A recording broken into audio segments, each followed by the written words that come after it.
Welcome to this episode of the Comedy Defect podcast. My name is Winter, I'm a comedian, and this is my show.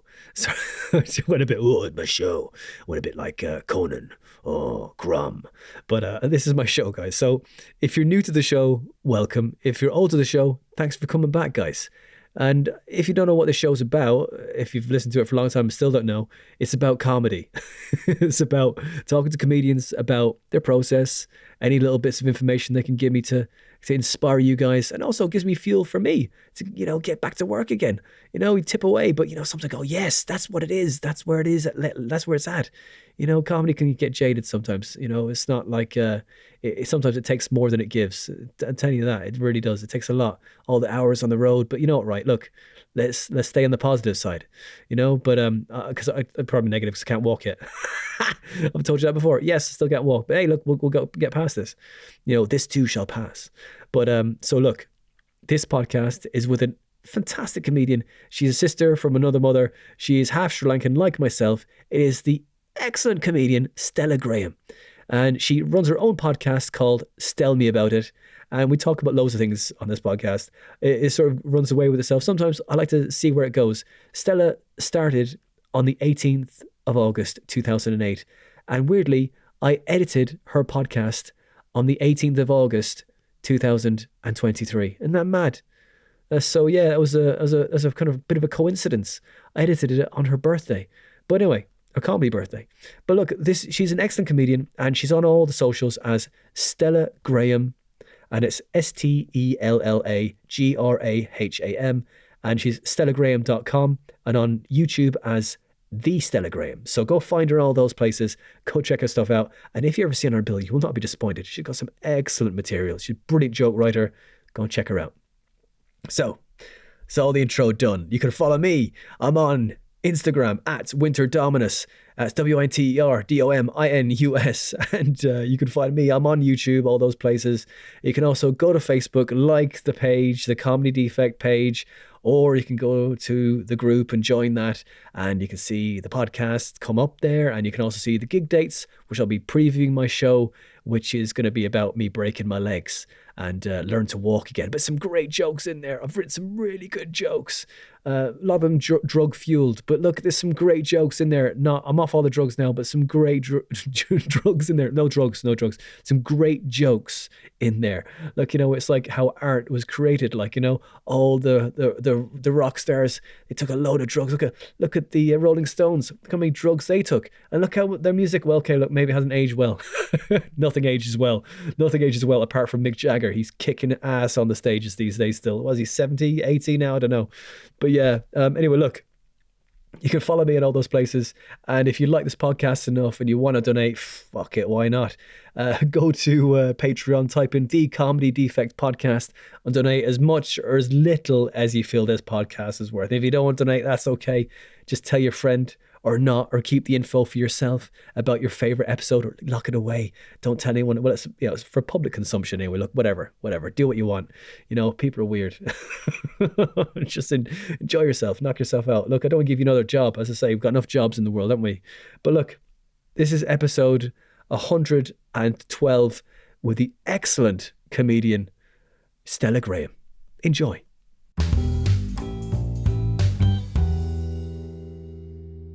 Stella Graham, welcome to the Comedy Defect. How are you getting on? I'm good. It's sunny outside. I've got myself a steaming hot cup of tea, got my hands on it, so I'm quite content. How nice. Are you? Do you go for like the bucket, or do you just go for like the like normal average cup so you can just pace yourself?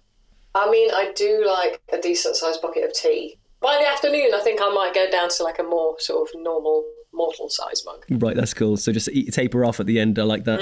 I just stick with the large cup, to be honest. But although I do say that I lie today, I've actually just gone with the normal size, and I don't feel like I'm missing out. I feel like that it's just kind of it feels like an appropriate amount of tea rather than like overdoing it, and then you have a cold bottom cup of tea which you just never really like. Nobody wants just that. Force it down. It's not good. That's right.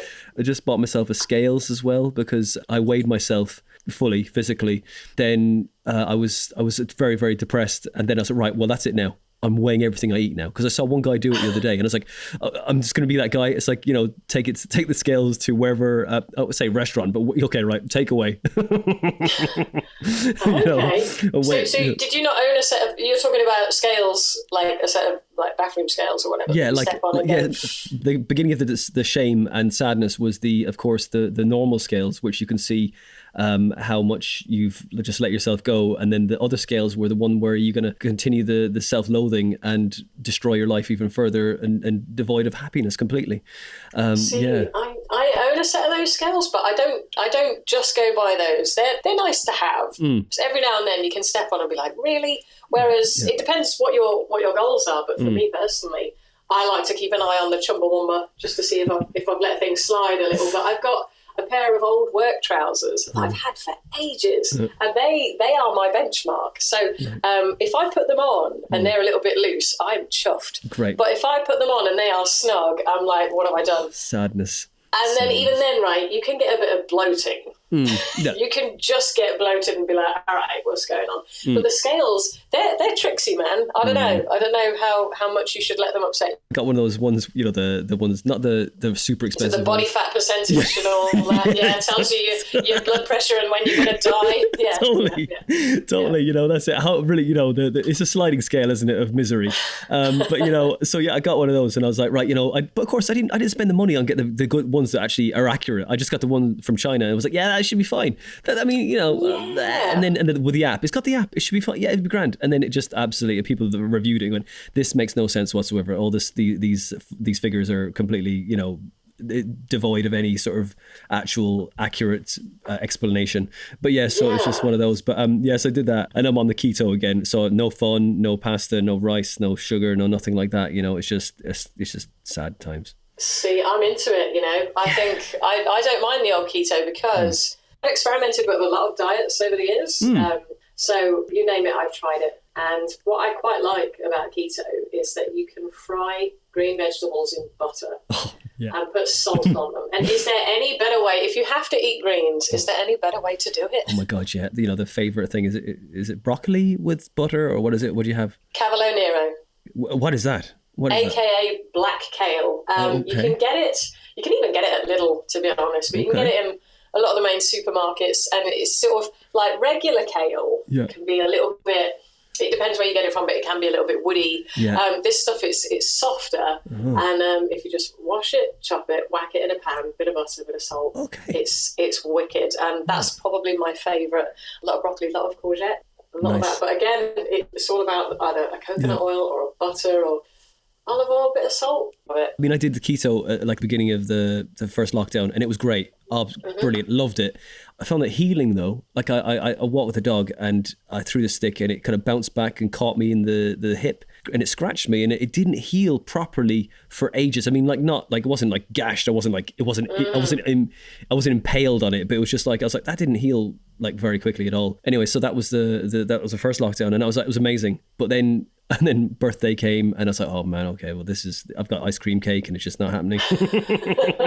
It's like, come on, it's terrible. Yeah, they say, things like keto for some people are not sustainable. Some people absolutely love it. Yeah. But for me, I had a little bit of guilt around eating that much sort of meat, fish, and eggs, because I don't know why, and I'm the biggest hypocrite. So right. I don't like profess to be. I'm such an animal lover, but I do have like a little bit of guilt. Like I even did vegan January again this year, and I did it in 2016. And what I like about it is it does sort of draw awareness to what you're eating. It does make you mix up your diet, and you'll start having other stuff that you wouldn't normally have. Whereas before January, I was eating. Have you heard of the Pegan? No. Diet? This is they've all got daft names, haven't they? But it's a term that was coined by, I think it's Dr. Mark Hyman. Right. And he sort of looked at what are the best bits of the paleo diet and the best bits of the vegan diet. Yeah. And if there's one thing they both agree on, it's that vegetables are good for you. Yeah. So you want to have veg, because a lot of people will do keto and they'll do what's called dirty keto. Okay. I think Tyson Fury did this, where it's like, the keto diet, I'm just going to eat loads of beef burgers, loads of cheese, and loads of high fat, high meat.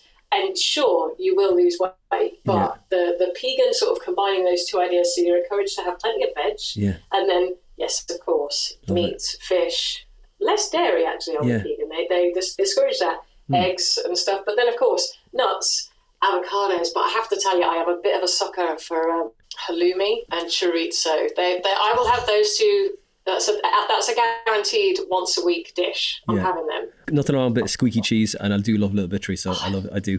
Cravings for the cheese, of course. The cheese definitely just cancels out any hunger whatsoever. It's fine. It's perfect.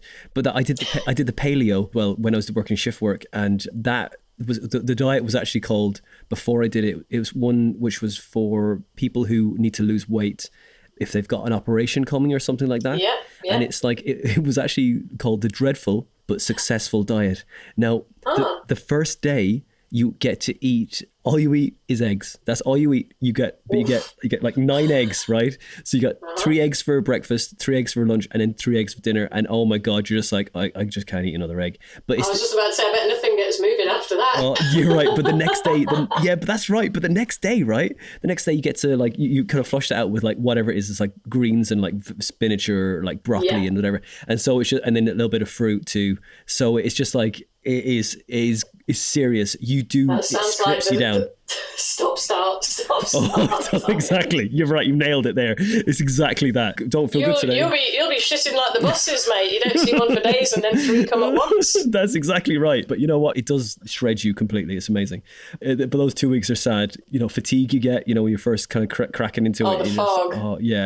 Or just the sadness. Or like when you're walking, you got just don't have the right amount of energy. You know, that kind of just, there's no kick, no afterburn in you, like, if you know what I mean. I think they say that's the minerals, isn't it? Like the potassium and I've read a bit on this, but I sort of never lean too heavily into it because I think it's keto, like full on keto for me is just a little bit too extreme. Yeah. What I like about vegan is that you can have like a little bit of sweet potato here and there, and that might be a better fit for you, and you will see results. I'm assuming it's weight loss that you're going for. Yeah, that's right. I mean, like, not because I think you're a fatty, Winter. From what you said about buying the scales, I was like, let me chase these breadcrumbs. Why the fuck do you think this podcast is audio only at the moment? Like, you know what I mean? That is why this has happened. You know, so yeah. Come on, Winter. You've done enough Zoom calls now. You just got to get used to the sight of your own double chin. I'm getting used to mine. It's fine. Oh, thank God it's widescreen. But like, so you've been doing some comedy videos like with workouts as well, haven't you? I've seen a couple of them. The kettle exercise, which was great. I loved it. Great. Oh yeah. The kettlebell. It's always been one of them silly things where I've been like, kettle, you say? Mm-hmm. I've got a kettle around the house, but yeah. I think that was one of the fortunate things about with when everything happened with lockdown and people were like, oh, the gyms are closing. I had already been doing workouts from home for quite a while because we moved for a short time. Me and my fellow lived in Surbiton, and then we moved down the road to Chessington, and where we previously lived, the gym was walking distance, so it was fairly easy just to grab your stuff and go. Great. But then suddenly it was like, if you've got to like pack a bag, get in the car, go there. I thought like door to door, the whole thing of like doing a workout became quite time consuming. So over time, I bought some weights, some resistance bands, and there's quite a lot you can do with just body weight anyway around the house. So when they were like, oh no, the gyms are closed, I was like, oh dear, what a shame. I was like one of those smug knobheads who's actually got a pull-up bar in the house and a few other bits and pieces. So when it came to like, obviously with all the comedy gigs closing and stuff, I'm like, I'm an attention seeker, Winter. I'm going to have to do something. So I started filming videos, and I do get quite short-tempered. So I thought, what a great way to combine two of the things I love, exercise and losing my shit. Let's make some videos. Great. So that's how that came about. And like, so what did you go for with the resistance bands? Did you go for green, or did you go like the green? It's hard, the green band, isn't it? Those like. I mean, I didn't know if they were all like a standard thing, but so I'm just looking at mine now. So the black band, that's 18 kg. Then the green is 17.2. There's a red and a blue and a yellow. So for different exercises, I'll use combinations of bands, like for the pull down and the seated row and whatever. But I generally like to get 2 or 3 on there and really pour that rage out into the muscle. I've got the flat bands. It's like the rubber bands. Do you know what I mean? Like the ones. Is that the ones you're talking about? Ribbons, I think ribbons. I think we're probably talking about ribbons. Slightly different things. Mine are resistance bands, so they're like tube type bands, if you like, and they come with the handles and the thing that you can hook over the door. Yeah, great. Start slowly trashing your house and pulling all your doors off their hinges. That's it. It won't destroy your frame. Oh, it fucking definitely will destroy your frame. It will. Always got to get the screwdriver out and tighten up that hinge afterwards. And then there's the pull-up bar as well. I got 2 of those. Cool. And that's nice, putting some marks around the... All right, tell me, totally, like, you got to sand down later. Now, because I've got something to say in a minute. What other purchase have you bought, right? Do you have TikTok at the moment? I have it. Okay. I'm more of a watcher than a poster. Have you managed to sell you anything that you will use once and not ever use again? Not TikTok, but Instagram. My fella, he's a mug for it. I tell you, he'll come up to me and be like, "Oh, I saw this thing and it popped up on Instagram." I'm like, "Fine." So it was like a sort of, not quite a bathroom grout, but it was like, "Hey, have you got a hole in the wall? Yeah. Oh, just fill it in with this thing and something." Little pen thing, like little takes it off and puts it on. Oh, I got that.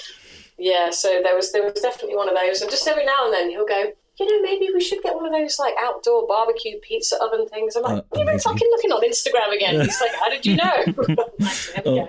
I don't think I've got suckered into any of those adverts, but I did buy a knife. So there was, this is nothing to do with rage. This is again about one of my favourite things, eating. An Australian guy, and he posts cooking videos. And in one of his videos, he was talking about this particular little knife. And he says, if you don't have a decent knife, get yourself one of these cheeky little dickheads, as he called it. Yeah. And I got one. I tell you what, it's the best steak knife I've ever used. Okay. I'm well into it. It's a Victorinox. Yeah, a Victorinox, knife. Okay. Yeah, right. It's great. I got, I think, like 7-8 quid off Amazon. Wow. Wicked. Okay. And it's over 2 meters long, so it's great for social distancing. Yeah, exactly. No, come on, Winter, get a joke in there. Get a fucking joke in there. Right. Hammer that in. So you've been doing these videos. How many have you done now? Oh, how many have I done? Well, this is the funny thing. I was doing them for a while.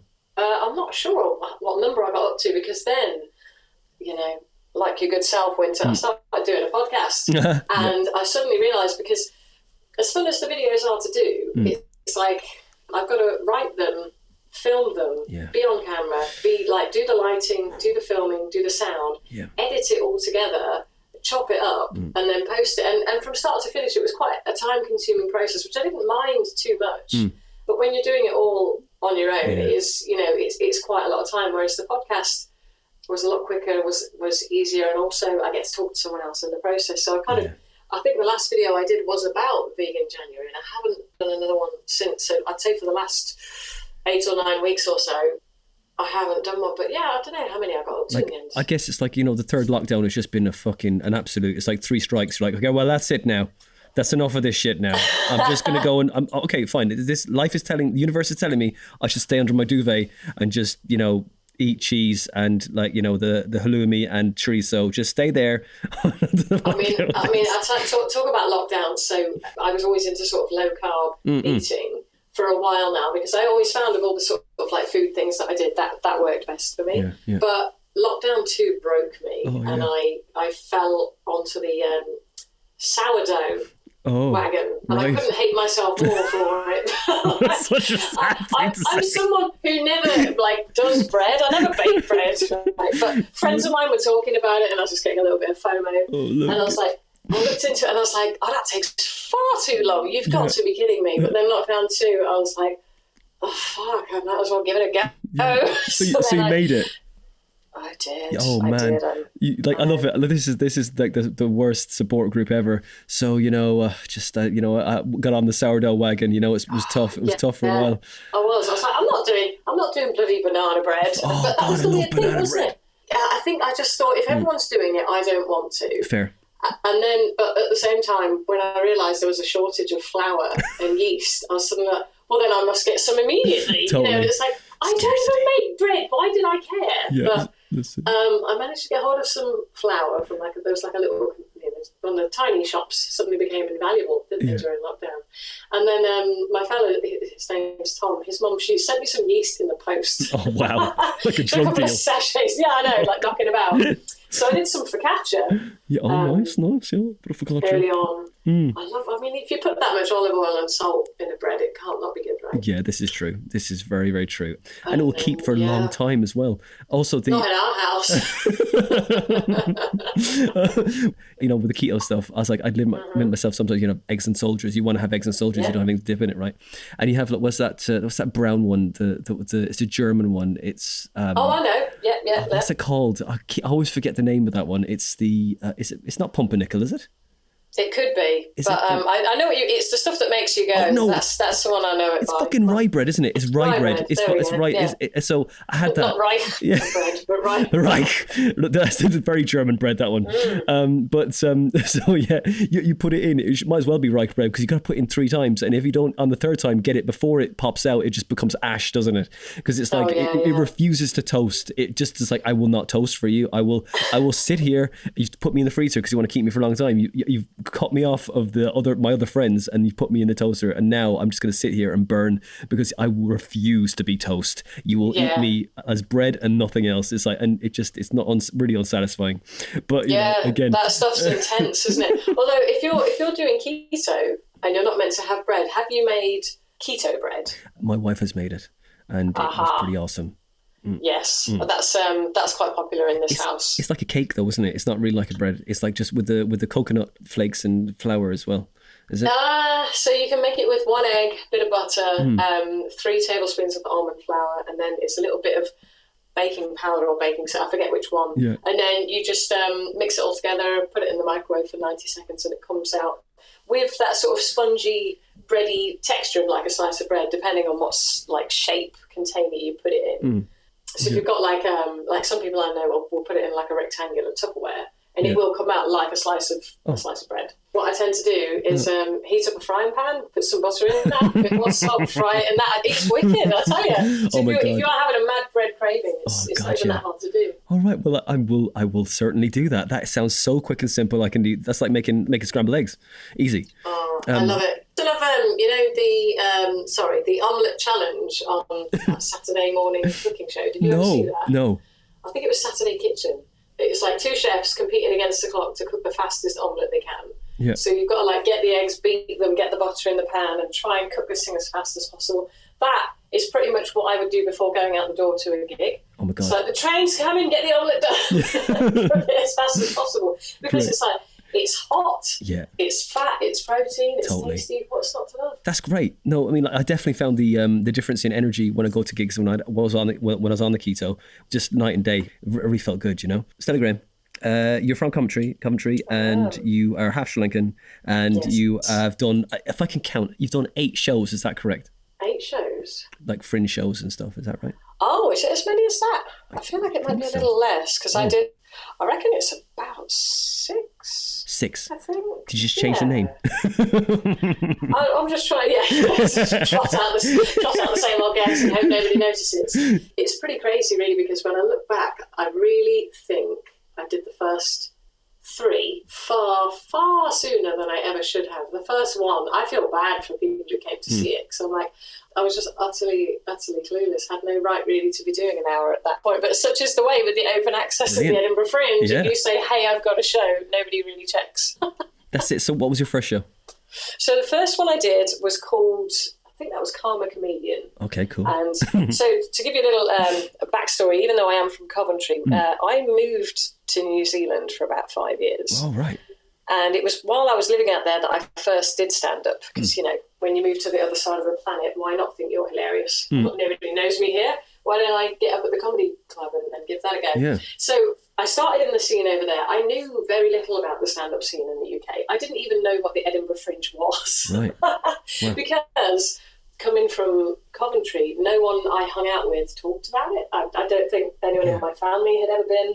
I had no clue whatsoever. What little I knew about comedy was what I'd seen either on TV, or maybe I had gone to a Jongleurs in Birmingham or Leicester or something like that. So I was out in New Zealand, and once a year in Auckland, they have the New Zealand Comedy Festival. And that's when the whole scene, everything just switches to everybody's doing an hour. And I was like, oh, okay, I guess this is a thing. And, you know, normal sort of progression like you would over here, when you go to do your first show, you don't normally just charge in with an hour. You might do a split bill with a couple of other acts. So I think the first thing I did was like a 4-hander with these 3 other guys. So we each did 15 minutes. And that was called Foreheads. I did want to call it Foreskins, but the lads were not into it. Oh, why not? It'd be hilarious. I was like, come on. And then some friends of mine, they split an hour and they asked me to MC it. So, and then my plan was to go from that to doing a 2-hander. So like, write 30 minutes, share an hour with someone, but a friend at the time said, go on, don't be a wuss. Do an hour. Oh. And that was the sort of challenge that was presented to me. So I was like, all right, I'll do an hour. But I think it was the cluelessness of being still very much a new act, who was thinking, the only way I'm going to be able to do a show in the festival is if I have this mystical thing of an hour of comedy. And I think it was a stretch to fill the hour, rather than being, I've got too much good stuff, let me trim it down to an hour. So I was doing all sorts in it. There was like some PowerPoint, I did a couple of songs. It was just ridiculous. Cool. That's great. Every medium trying it all out, right? Yeah, throwing everything out. I know. And then I took that show to the Adelaide Fringe as well. Wow. But I think I dumped some of the multimedia at that point, because I remember talking to another act at the time, and he said, he turned up to a show and the laptop didn't work. And I thought, that's a horrible situation to find yourself in. I don't want to do that. So that show that I had loosely scraped together, we moved back to the UK in 2012, and I was like, of course I'll do this Edinburgh Fringe that I've only just heard about. I've got an hour. Went there thinking that I was Johnny Big Potatoes, and when really I was still very much a new act who had stretched out an hour. And I just wish that I had known more, because at the time, but that's also a tricky thing. When you want to do your first hour, nothing can stop you. That's right. I want to do an hour. And I've since said to other acts who are like, I want to do an hour. And I'm like, you know what? I really wouldn't rush it. And I can tell they're like, look at her trying to tell me don't do an hour. And I'm like, okay, but you're probably going to have the same regrets that I have now. You go ahead. And it's not so much about, like, I know a lot of people make a big thing about the Edinburgh Newcomer Award and stuff like that. I just think that I would have liked to have maybe done a 40-minute show in Edinburgh just to get my head around it a bit more and get a feel for it, instead of, I think even getting press, getting reviews and stuff like that. It would have been nicer if I'd delayed the hour. Because to me, I think once you can do 40 minutes, 45, of course you can do an hour. Yeah. So, quite looking back, I would not have done it the same way if I had a time machine. You were nominated for Best Newcomer in New Zealand Comedy Guild Awards, right? Yeah, I mean, that's just a thing. That's good, right? Don't say that. I mean, that was a long time ago, Winter. Still, it doesn't matter. That's your first show, isn't it? Is that first show? Oh, no, it wasn't. It was literally Best New Act who's around at the moment. It was nothing to do with Awesome. That's the best award in New Zealand, apparently. It's funny how that reads. Yeah, of course, because if doesn't matter. If you're not part of the scene, you don't know. That's great. Well, that's fine. We'll keep that in. But honestly, it sounds good. It sounds amazing. When you went to do your first gig, right? What was the thing that just kind of like, I'm doing that? Was that always the thing in your head, back of your head, that you were like, I want to do this? How did you what was the launch pad for that? I mean, you could say my first comedy gig started when I was a kid. So my family, we went to holiday camps and stuff before EasyJet and stuff like that was such a thing. You used to go to holiday camps in the UK. And they would always have Pontins, Butlins, whatever it was. I'm from a big family. My mum had 7 children, and I'm number 7, so a lot of kids to take out. And we went to these places, and there would always be there'd be a singer, there'd be a magician, and there'd be a comedian.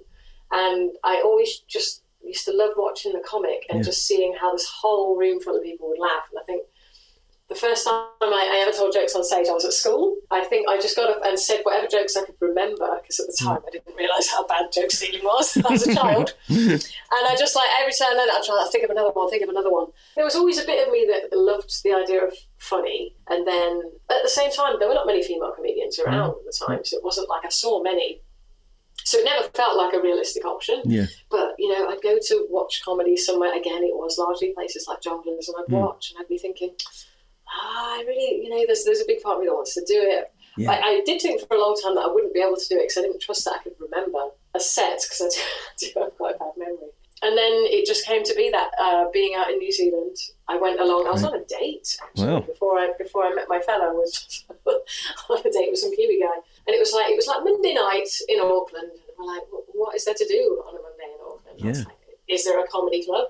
He looked it up. He went, yeah. There was it was like rookie night. It was 10 acts for $5, which was probably £2.50 at the time.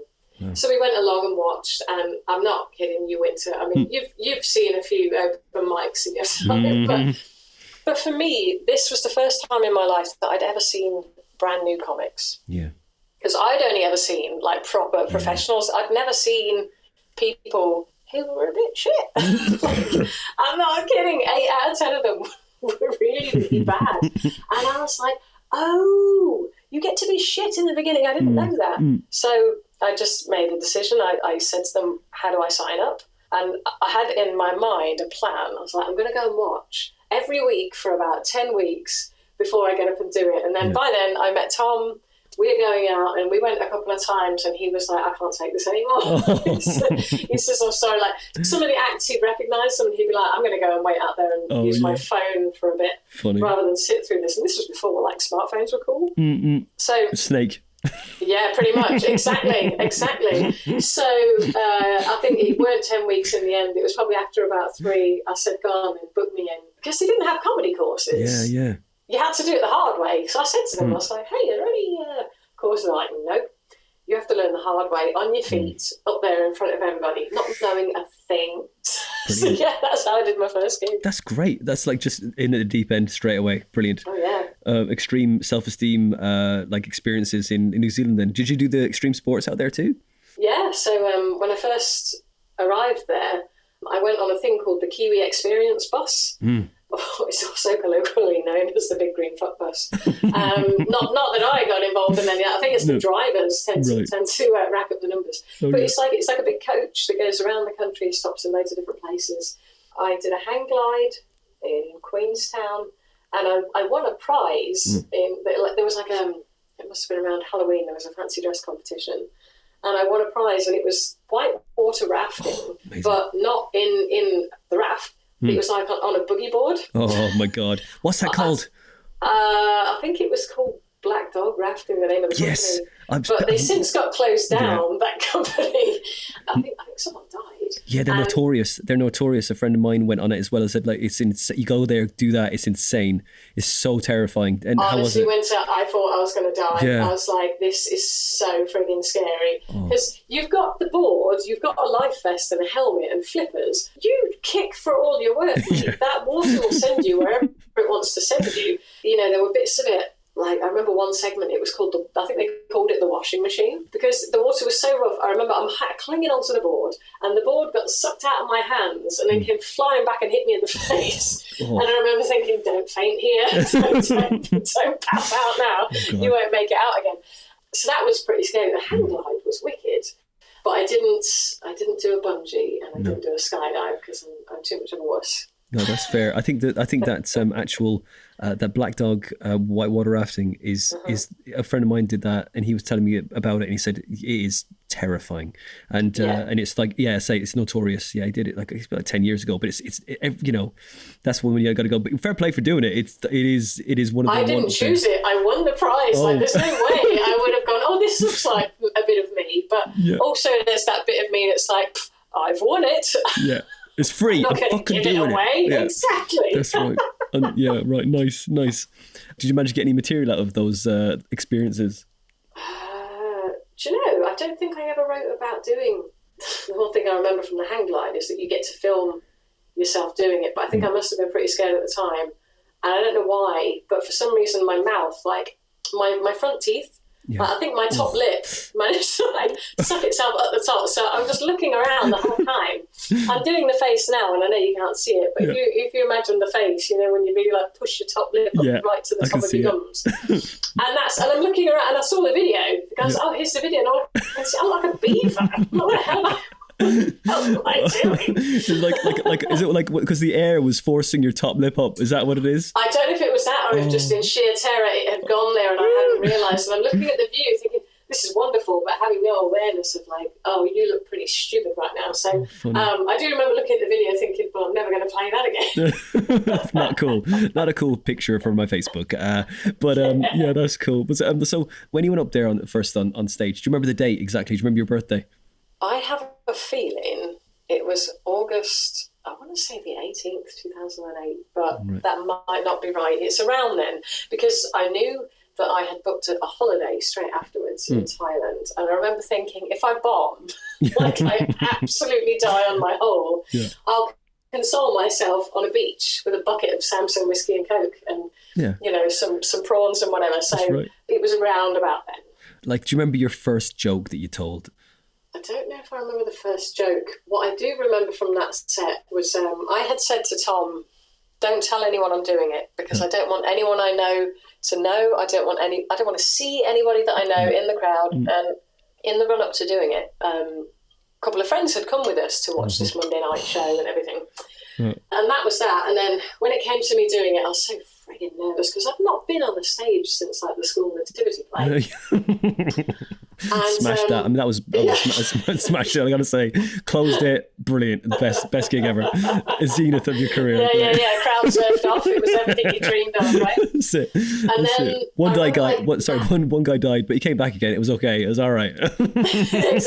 exactly, right. And then I remember that day, like I was at work. And I remember going to the bathroom and just pacing up and down the toilets, trying desperately to remember my set, because that was one thing I kept thinking. You're going to forget your material and it's going to be horrible. I remember a couple of the things that I talked about, but I don't remember the order in which I said it. One of them was about a three-legged dog, and it was something around like, how do you know when a three-legged dog wants to take a piss? Because they're always ready. They don't cut their legs. So that was one. And the other one was about rubberneckers, and I did a full act out. Like I dragged the chair to the centre of the stage and I sat in it as though I was driving, and I was sort of like doing the like yelling at people at the front who were pulling over, being like, what the fuck? And then by the time you get up there, of course, you're like, well, I'm here now, let's see what all the fuss is like. Whoa! Look at that. And you get sucked in every bit as much as they did. Yeah. So those were a couple of the bits that I did. But what was deadly about that gig was I had said to Tom, don't come, don't tell anyone I'm doing it. I don't want to see anybody there that I know. Yeah. So I get to the club, and I'm in the green room, which is up the stairs. It's at the Classic in Auckland, which is a proper great club. The green room is above, so you have to walk down some stairs to get there. So I'm in the green room, sitting there looking at my notes, and Tom called me. What is he calling me? Doesn't he know I'm freaking out about this gig? Yeah. And he went, I just want you to know, some friends of ours, Alistair and Jane, just called him and said, hey, we're going to the comedy club tonight. Do you want to come? He said, and I just thought I'd better let you know they are going to be there. And I was like, are you kidding me? This is my first gig. I'm going to be shit. I don't want witnesses that I know. They called my name. Please welcome Stoke. I come down the stairs. I get onto the stage.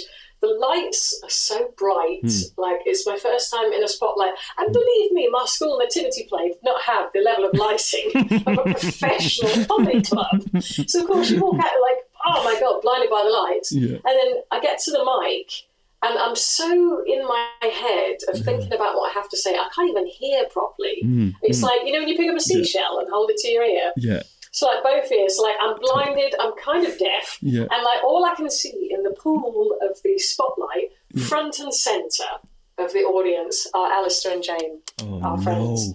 They're right there, and they're the only people I can see because of the bright light. I can't see anybody else, and I have to start doing material for the first time. And it's about them. Partway through, partway through here's how bad it went. Partway through the set, I got the worst case of dry cotton mouth I've ever had in my life. I even had, I'm talking, and then all of a sudden, my mouth, and has anybody got any water? Because my mouth felt really dry. Oh, shit. And another act came running up. She was like, here, she brought me a pint of water. And I grabbed it and took a sip. And I went, oh, thank God. I said, I'm drying up here like a proper virgin. Nice. And I sort of managed to get out of it. Great. That was like my first improvise. Brilliant. Good work. Nice.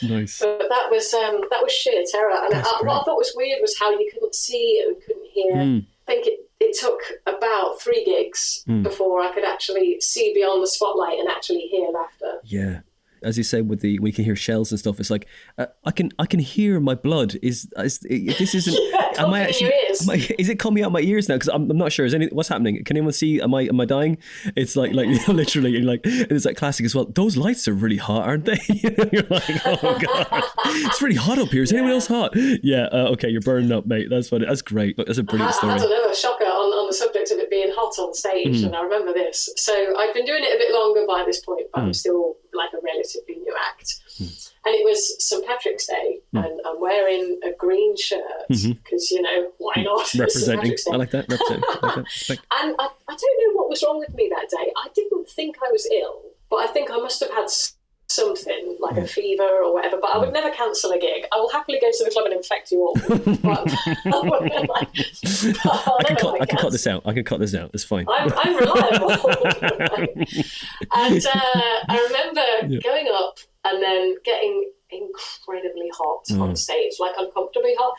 And I'm talking, and even as I'm talking, I'm looking at the crowd, and I can tell they're not looking at my face. And I know they're all looking, and they went from like they were laughing and then they weren't. And I remember thinking, I'm pretty sure this material works. I'm pretty sure this is my good stuff. And I'm thinking, what the fuck's going on? And then by the time I said, thanks, I've been I put the mic in the stand and walked off. Like, what I didn't realise the whole time I was talking, I was sweating. But because of this green shirt, the like drops of sweat on my body, like I've never had a sweat like this. Like the shirt was starting to stick to me. So like, you know when you get like a drop of sweat on your like, it was like above the belly, like below the breast, so like just there to begin with, and then like one becomes many, and suddenly it's a patch. Jesus. And then by the time I came off stage, I was wearing my hair down. Now I have long, like quite thick hair. So it was almost like a scarf. So by the time I turned around to walk off stage, my whole back was just fucking drenched. Jesus. And this is like a light green shirt, so you can imagine the sweat patches were horrific. And I never addressed it. Oh no. You didn't know? Oh shit. I didn't know. And then when I came off, I looked and I was like, oh, no wonder the crowd were freaking out. They're probably like, what the fuck is wrong with her? And she doesn't know. So, God, that was awful. Yeah, we can't say anything. Is this part of the act? Is this a massive crescendo coming? I mean, what? She's the leaking woman. Oh my God. She's melting. She's literally melting up there, guys. That's terrifying. Oh my God. Okay, tell me then, Stella, your worst gig, like it was just, they were like horrific weird story from a gig. Which one you want to share? Do you know what? I can't. Mine are so boring, and I'm kind of like almost sorry that no one ever like tried to start a fight or throw something at me or whatever. But I've never had anything that's been too wild that's happened at a gig so far. For me, like a horrible bomb is just silence. I remember in Edinburgh where I think it was one of the first weekends. It was either that first show or the year after the one I did it. And I remember the opening weekend of Edinburgh, I had an absolute ripper, and I remember thinking, I'm the dogs. Completely comedy. Yeah, exactly. The following weekend, I have a full house again. Yeah. So I'm like, here we go. I'll just do exactly what. And I just remember the silence, the horrible silence, and thinking, what the fuck? Like, I did this exact same set, this exact same hour. And I remember just the stony silence of a room full of people looking at me and thinking, why the fuck is this not working? Obviously now I would know how to handle that, but being a rookie then, there was a bomb in Liverpool, burnt me because I had to. I remember meeting another act at the gig and then being like, hey, are you going back to London? I was like, yeah. And he said, is there any chance I could catch a lift? Of course, jump in. And then he did really well, and then for some reason they fucking hated me. I remember this group of old ladies sitting at the front, and then one of them, she just like cut through the silence and she just went, you're a dirty bird. And I remember thinking, what the hell? So I come off stage in that kind of daze that you do, and I'm at the back of the room, like totally in my head thinking, what happened? Yeah. And thankfully, and I have to say, like, when this happens at a gig, it means so much. There was a couple at the back of the room, and they went, excuse me. And I remember thinking, what are they going to say to me? You were fucking shit. Like, they're about to say, can I get a refund? And they went, we just wanted to say, we were at the back. We really enjoyed your set. Yeah. We don't know what's going on or why they didn't like you, but we thought you were great. Yeah. When I tell you, a comment like that is the difference between driving home and just thinking, that's it, I'm going to kill myself. Yeah. And thinking, okay, so it wasn't like a complete disaster. Like they enjoyed it. But I remember having to drive home and that other act being in the car, having witnessed me bombing and being like, what do you talk about? Totally. Just feeling like an utter failure. Tit. And to this day, I've not gigged in Liverpool since. I've got a question for you, right? And so there was another one that I remember. And this might not wash, but you don't have to smash yourself completely on this, right? You don't have to just put yourself. I'm curious myself as to how these come across. So this was one that happened in New Zealand. You do kind of need to know a little bit about, or do you? I don't know. There's a famous guy in New Zealand called the Mad Butcher, And he had adverts all over the radio. Oh, wow, the Mad Butcher, blah, blah, blah. Quite a well-known dude. I remember emceeing a gig, and I said to this guy, I said, hey, man, what do you do? And he said, oh, I work for the Mad Butcher. Now, at the time, it had been in the news that the Mad Butcher, sadly, he had got cancer. But, you know, as best I knew it, he was doing okay. So I'm like, hey, man, what do you do? Oh, I work for the Mad Butcher. And I said, oh, how's he doing? And the guy looked at me and he went, he's got cancer, like that. And all I could hear was the howling laughter of the other comedians on the bill backstage who were just loving the fact that I've really gone and put my foot in it, right? And then I was like, okay, you know, like trying to like play it up. I said, yeah, but you know, but you know what I mean? And I went, you know, how is he? And then the guy just looked at me again and he went, he's got cancer. And again, the cacophony of laughter from back. I can hear my friends absolutely dying. They're in absolute hysterics. It's like she couldn't leave it alone. That's great. She had to make it worse. So it was funny in a way, but at the time I did feel like a bit of a tip. But you know what? I'll tell you. I'll share the story. I'll share a story with you. Like, I mean, you know, I because the gig I run in Hemel, I MC it all the time, and like there's always a couple in there you kind of see, you know, talk to. It's like, you know, just stuff. What do you do? Blah blah.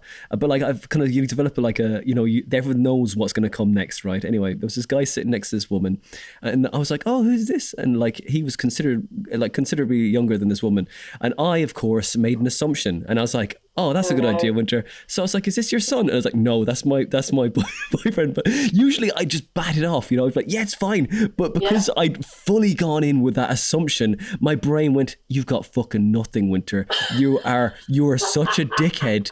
God, you're an arsehole for saying this. Why can't she have a fella that's younger than her? You know, and I was like, oh my God. And the whole crowd just went, you're a dick, Winter. And I was just like, but that was great though. But you know, those little things, that's the kind of things, like you ask a silly question, you're like, yeah, you know, and stuff falls out your mouth sometimes, but I love the fact that you drove it into the wall, through the wall, and then you found another cul-de-sac after that. That is brilliant. What's funny is that if I was in that situation again now, I think I would double down. Like, I think you did, I think it's when you're trying to be nice about it, and I think that was the mistake that I made, whereas now, I definitely handled it. But it's like you get but how is he? No, really, I really care. And then it makes it even more hilarious, isn't it? It's brilliant. That's so funny.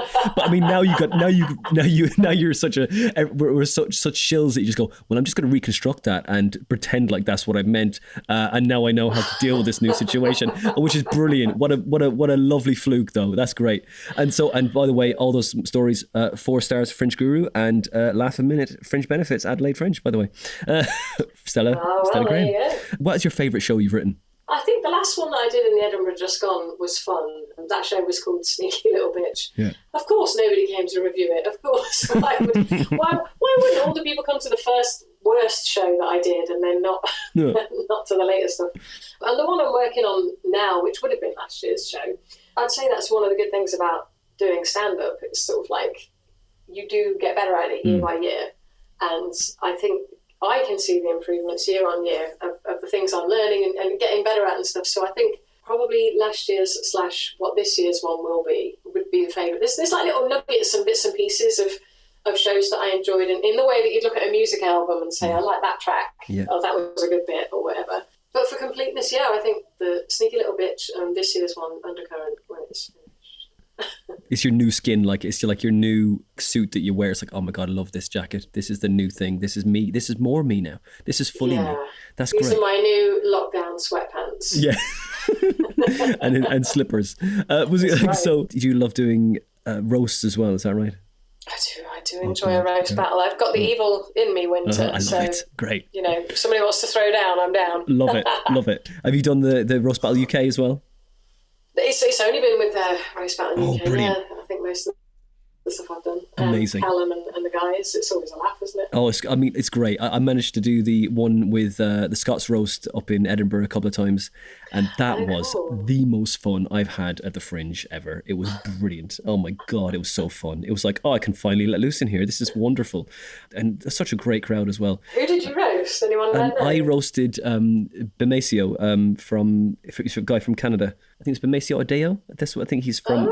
He's Canadian. He's and he lives in Cambridge for a bit. I think he's gone back to Canada now. But we roasted him, and it was just so fun. Oh my god, it was brilliant. I love it. So I can't wait to start that stuff up again when it all thaws. But yeah, so I did some online ones as well. Did you? Okay, who did you roast? I roasted a guy called Lost Digits. Okay. Who's based in the States. That was a good laugh. I think my favourite roast that I did, because I've judged a couple of roast battles as well. Judging's really easy, actually, because then you don't have to worry about whether you win or lose or what jokes of yours are good. You just get to judge other people's. It's amazing.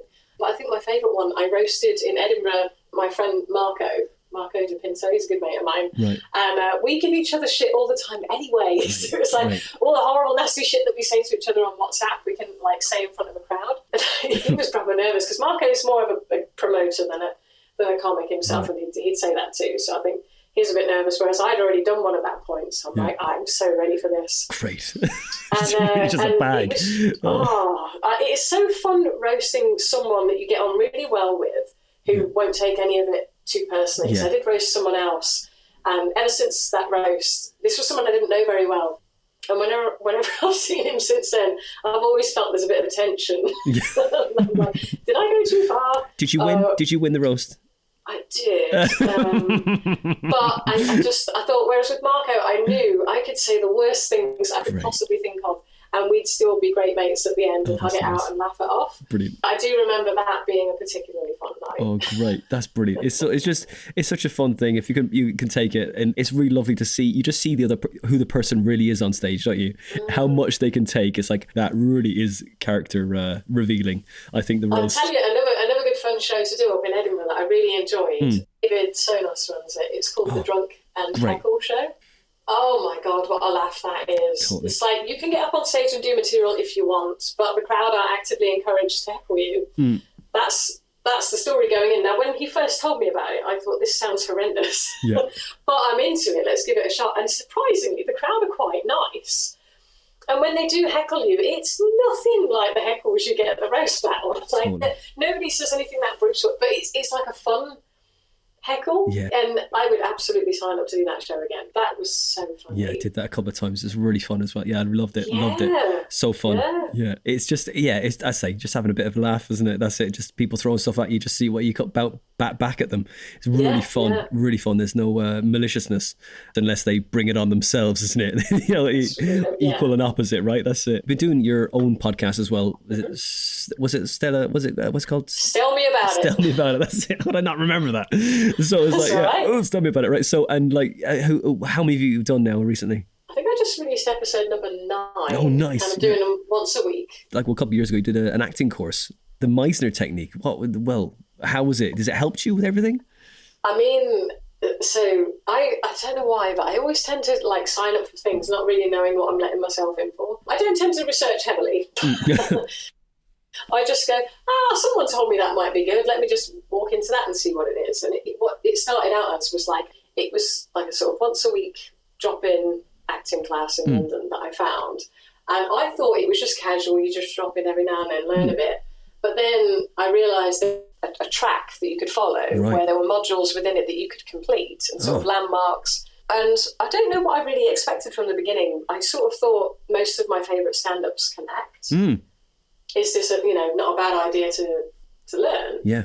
It went from me turning up thinking, what the hell is this all about, to suddenly, oh God, it's quite intense.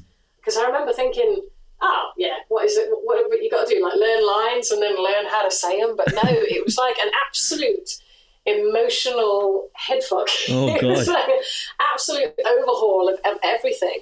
And I think I learned a lot just about people and emotions and stuff like that. And I go into there as someone who's come from like a very bottom down job. You're like, that's who you are like day to day in the work environment. But you've got to be able to portray extremes of emotion. You've got to be able to, at the flip of a switch, be furious or be devastated or be in hysterics. Obviously, there's so many more subtleties within acting, like the very small stuff. Hard. But you've got to be able to play the range of your instrument. Yeah. So suddenly walking into this and being like, what the fuck is this place? And what do we have to do? And some of the exercises we did, that place was really, really good, and I learned so much. Really name an exercise that you were like, oh my God, what the fuck is this? I mean, there were sometimes people got naked. Really? Yeah, sometimes there were nearly fights. People had to be broken up. Because it's hard to explain quickly, but like some of the extremes, you're put in a scenario. So this is not like day one beginner stuff. Okay. Because a lot of people go, oh, Meisner, that's just that thing where you look at each other and go, you have blue eyes, you have blue eyes. Like there are some like very entry level exercises that you do. And that tends to be people who've not done it properly, have only ever done a little bit, and they think that's everything. Yeah. That's ridiculous. That's like saying a stand-up gig is just walking up to a microphone and saying hello. You've not done anything. You've just barely like done the first step. Yeah. So you progress through all these different elements of it. Wow. Because before you even get to learning how to do a script, you've got to learn how to tap into the different emotions that you have and how to read a person, like how to look at them and how to tell just by looking at them what's really going on under the surface. And it's about sort of like connecting with that. Okay. But then some of the things we did to get to that, like I remember having a conversation with the people who ran it when I got there and being like, I saw like a couple of people crying. And I said, just so you know, I went, there's absolutely no way I'm ever going to cry. That's what I said. And the teacher went, okay. And by God, did those words come back to bite me in the ass? Because sure enough, months like later down the line, some of the exercises, and then I was just like a howling wreck. Wow. I was just in bits. And then suddenly, week on week, if you needed to do it for whatever like the scene demanded or whatever, you could do it. And I was very shocked by that. But yeah, it was really good. And I loved the people that I met and stuff. And I think I just learned a lot about things about yourself that you didn't know. Wow. Emotional. It's very heavy, isn't it? It's not really funny. No, that's interesting. That's interesting, Stella. It's interesting. No, I'm interested. I'm interested because, like, do you harness a emotion or an experience in your life that you just go, "This is the tap. This is the tap that I turn on to cry," or do you just, like, you know, stamp on your little toe or break a finger? Do you know what I mean? Like, do you know what I'm saying? Like, you know, there are techniques. Yeah, there are techniques that you can do mentally. Yeah.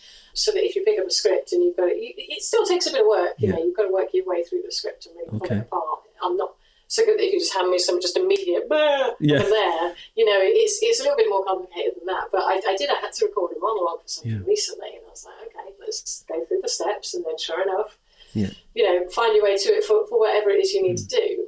But I think apart from just like learning the skill, learning about other people, hearing some of the other people's stories in the classes, and just seeing like the kind of shit that some people carry around with them day to day, like in their lives, not in their backpack, you know, some of the stuff that people have had go on. But it is interesting. I think the type of people that get drawn to things like comedy and acting generally. That's right. There's a lot of performance and therapy, doesn't it? Quite a lot often. I tell you what, a lot of those classes were like therapy, and I was like, and I'd never done therapy. Yeah. So for me, I was like, this is way out of my comfort zone. That's very interesting. It is interesting. I mean, that's the thing. Is like, I think at the beginning when I first started comedy, I was like, I didn't want to make people laugh. I wanted them all to pay. Is what I wanted them to. So I was like, and then when I finally topped up that whole of myself, I was like, okay, now what's next? You know, so keto. But I need to hurt myself some other way. I'm still feeling too good. But you know, it's that's a very interesting technique. It's like I heard that do you know James McAvoy? Yes. I heard that the way he know him well, see him all the time. My mate. He actually did the Meisner thing. I was like, no. And so he said that the way he gets himself to cry is to pluck his nose hair. Oh wow! Okay. So that's you gotta get that shit long. You gotta get that shit long. And when it's gotta be, you got what's my good side? This side without the long ass nose hair that I'm gonna try and pluck out for this crying scene. Like get a few of them all at once, right? Yeah, you need to really wrench those bad boys out. Like, you know, that is not gonna be fun. But I find that like the comedy really helps with, I think, the acting stuff. All right, number one, worst audition you've ever done. You remember like before, like you've done any acting or anything like that, maybe you've done a couple that you went, oh my God, because I can tell you one of mine in a minute. Okay. I mean, there could be a couple of candidates here. The first time I went for an acting audition before I never had acting lessons. Yeah. I walked in and looked at the camera, and then the guy went, "You looked at the camera." And I was like, "Oh, sorry." So it's like, I'd never had acting classes. I didn't know what what I was meant to do. Yeah. I was just someone who's like, maybe I can drag my way into this. Yeah, yeah. So that was embarrassing. There was another where, God knows why, but for some reason, New Zealand, I think, small country, small population, small pool of talent, needed somebody to be the Special K girl, woman. Amazing. They called me, and I walked in, and I don't dress in the most feminine outfits at the best of times, so I'm wearing this awful pair of shorts and t-shirt, and I turn up and I see a girl sitting there with a big smile on her face. She sort of waved at me, and I thought, yeah, I can see why you're smiling, because she was stunning. She had feminine Special K type girl outfit on, and I was like, I think I've just seen who's getting the job. I'm clearly here to make the numbers. Oh man! And as part of that audition, you had to walk in, sit down, pour yourself some Special K, pour some milk, take a scoop and eat it. Right. But it was the height of summer, and this milk had been out all day. My God.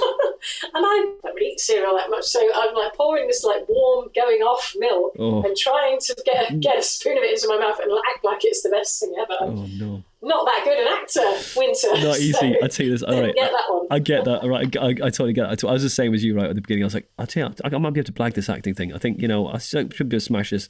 I think it was 22, something like that. Right? I did an acting thing, and again, no acting experience, all just bravado and just of course I can do this, no problem. Yeah, I'll just walk in, they'll look at me, and I got the job. And they were like, this was for a Pepsi commercial. You might have seen this one on this Pepsi commercial. I wasn't in it, surprisingly. I've buried the lead here. So there's a guy there who looks a bit like Winter. So no, nothing at all. I think they were like, we definitely don't need anyone like this guy. So went in, and it was like, what experience do you have in martial arts? Well, 10 years of karate, great. Black belt, great. Happy days, right, got that. So go up and now pretend like you can see a can of Pepsi just floating in the air. I was like, okay. I have done no visualization or looking at, do you know what I mean, like where the camera is. And so looking at what I did for the audition, I was completely cross-eyed for the entire fucking goddamn audition for and I was like, oh, Winter, if you do that, you're completely cross-eyed. It's, oh my God, I don't know how the director and all the rest, the other two people that were there didn't laugh their heads off, and also before that, they had to do a fight scene with yourself, and which was fine. I usually did that anyway, but it had to do punches and kicks, so that was fine. But I went first, and this other guy was like, do you mind if I take my top off? This guy took his top off, and he looked like the fucking Incredible Hulk, this guy. I was like, and then he starts doing all these spinning butterfly kicks and one-handed fucking double kicks to the imaginary guy's face, his own face nearly. And then I was like, oh shit, why did I stay? Why didn't I just do the audition and get the fuck out of there? And I've been but I watched this guy, and you know how you're just trying to escape him on the tube, they're going the same direction as you. It's like, oh God, they're on the same, great, now they're on the same carriage, that's great. And I just couldn't get away from this guy forever. Maybe he was following you on purpose. It was ridiculous. I made this guy feel bad for ages. But I saw this guy on the fucking BBC idents, and he was doing the backflip, he was doing the running, the parkour stuff, and that's the same guy. I was like, fucking, he was amazing. But anyway, that's my horrific audition beginning. That was years ago, but it was still, it was so silly. But I'll tell you, I don't want to keep you too long, Stella, because I know you got to have a life, and fucking you got butter and salt and black kale to eat. Coconut milk. Oh my God. Milk. Hell yeah. We're both Sri Lankan, right? So you've got to love the coconuts. This is true. This is very true. Was it mango? I'm big fan of mango. How do you not have mango when you're keto? How does that?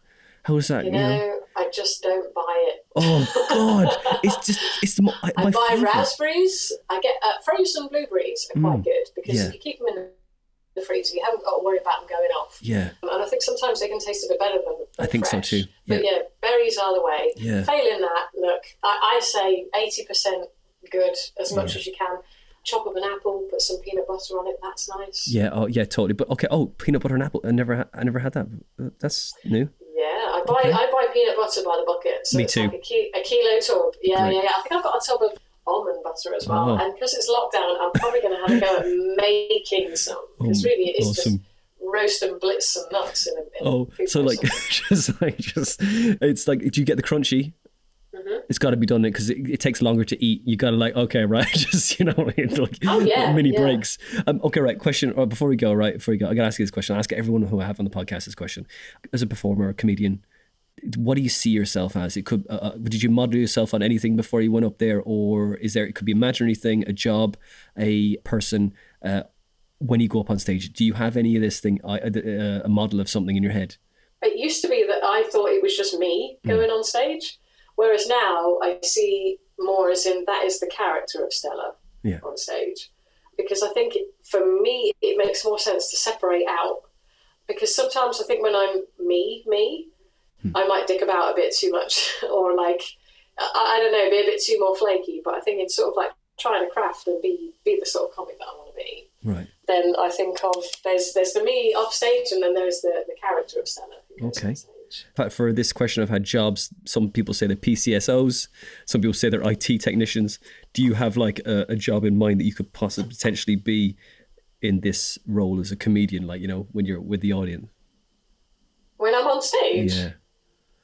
I'll give you crowd control. So you sometimes, for sure. You're like sort of bouncer, riot police, yeah. A ringmaster. Okay, ringmaster, right? Quite like it. I think if I went on with the whip and everything. Okay, cool. Like, shut the fuck up at the back. I'm trying to talk. Yeah, it's great. That's right. Yeah. No, I mean, because sometimes it is a bloody circus out there, isn't it? Oh, big time. You're doing a podcast. Tell me about it. Why can I not? Look, why? I mean, how can I not remember this? Here's the trouble, right? So I did a podcast back in 10 years ago or more when I was in New Zealand with 3 other guys. And at the time, podcasts weren't everywhere. They were not so popular. So we had the very snappy title, The Comedy Hangover. And it was quite apt because there were 3 of us would go in a studio with like a 12-pack of beer and a 6-pack of cider and get drunk and talk shit. And it was wicked. But then, one of them moved away. I came back to the UK, so the podcast disbanded. So fast forward 10 or so years, 10, 11 years, and then now I'm like, I should do a podcast because, every comedian's got to have one. Yeah. Every podcast name I thought of was taken. Oh. And I don't think I spent long on it, but long enough to get annoyed, which isn't very long for me. I was like, why didn't I call it this? No, some bastard in Germany's got that one. Yeah. Well, what about this? No, those 3 girls have got it. Okay, what about this? So everything I went for, I was like, fine, I'm going to have to do something that hasn't been taken. Why don't I put my name in it? What's the odds? Yeah. So that's how I came to Tell Me About It. Right, okay, cool. That's great. Now I remember, Tell Me About It. You go to your podcast, Tell Me About It. And when's the next podcast going to be released? Next one's Monday. So it's every Monday? Every Monday. Cool. Monday. Yeah. All right, and you're going to be hawking around your sneaky little bitch when it's all things thaw again? Is that right? It should be Undercurrent. Undercurrent, sorry. It's the new one. That's right. I'm totally fucking this up, man. I'm trying to do an exit strategy here, and it's just like, oh my God, Winter, you're just fucking... Just nail your... If I don't finish writing Undercurrent, it will be Sneaky Little Bitch. So, or I could be a sneaky little bitch and put the material of Sneaky Little Bitch in Undercurrent. So, Good plan. It might be more right than you think. And do you think that this one is more darker than your Sneaky Little Bitch one?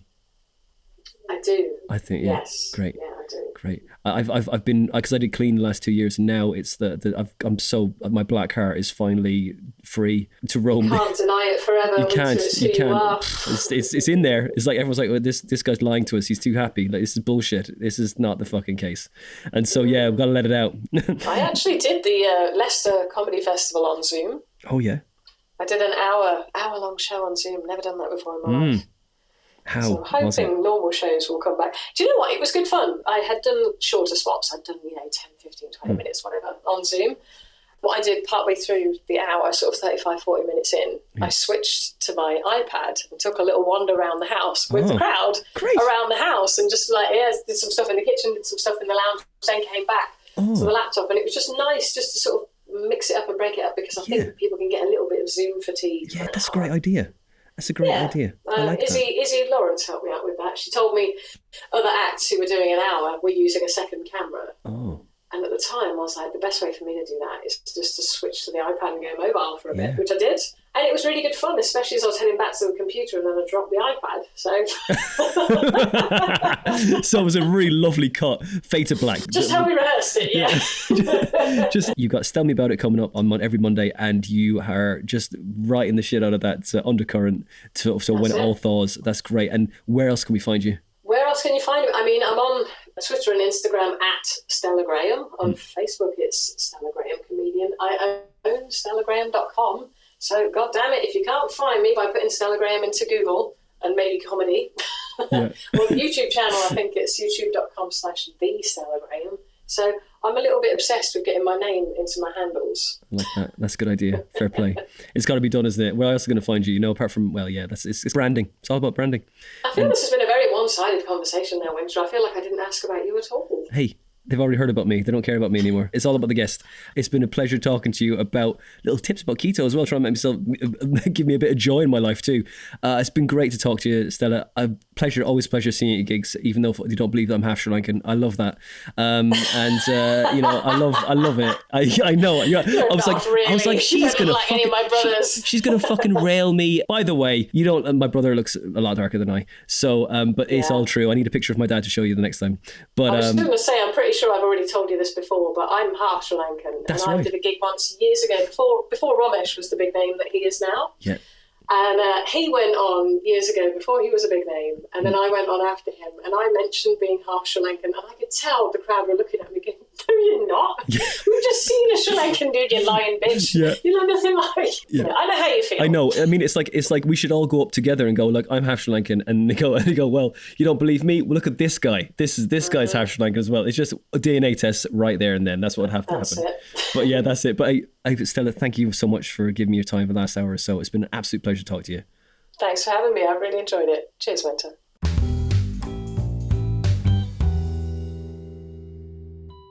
And that was episode 112 with a sister from another mother, half Sri Lankan, hilarious comedian that she is, Stella Graham. She's on Twitter as Stella Graham, Instagram the same, on YouTube, The Stella Graham. She has her own website, which is stellagraham.com. And she's even got her own podcast called Tell Me About It. Available where you get all your good podcasts from. I hope you enjoyed that one, guys. We talked about everything from black kale to the best knife. Look, you need a good knife. Got to get the food in. Comedy's all about staying energized. You got to slice that stuff up pretty good to cook it. Look, we're giving you everything here. Comedy, cooking tips. You got to feed the mind. That's what it's about, look. Honestly, look, if you ever see Stella on a bill, go and check her out. She's an absolutely excellent comedian, great joke writer, and a really lovely person as well. So look, if you ever see her on a bill, you will not be disappointed. So go and check her out on all of the socials and follow her to make sure you know when her next gig date is. As well as following Stella, you can follow me online. My name is Winter Phonander, and my Instagram handle is @WinterDominus. Same on Twitter as well. Same on TikTok. And that's spelled WinterDominus. I changed my name to Dominus because no one could pronounce my name on stage. I don't know what was wrong. It's spelled phonetically. So yeah, I changed it. They just call me Winter, but they don't. Now they're pronouncing my name correctly. Ah, fate, you cruel mistress. But yeah, so you can find me in all those places there. You can also find this podcast page on Facebook. Go and like that.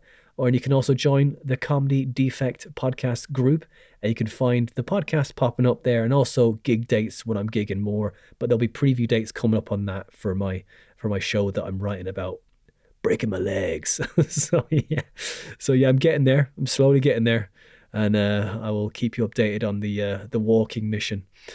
So that was the hilarious Stella Graham for episode 112.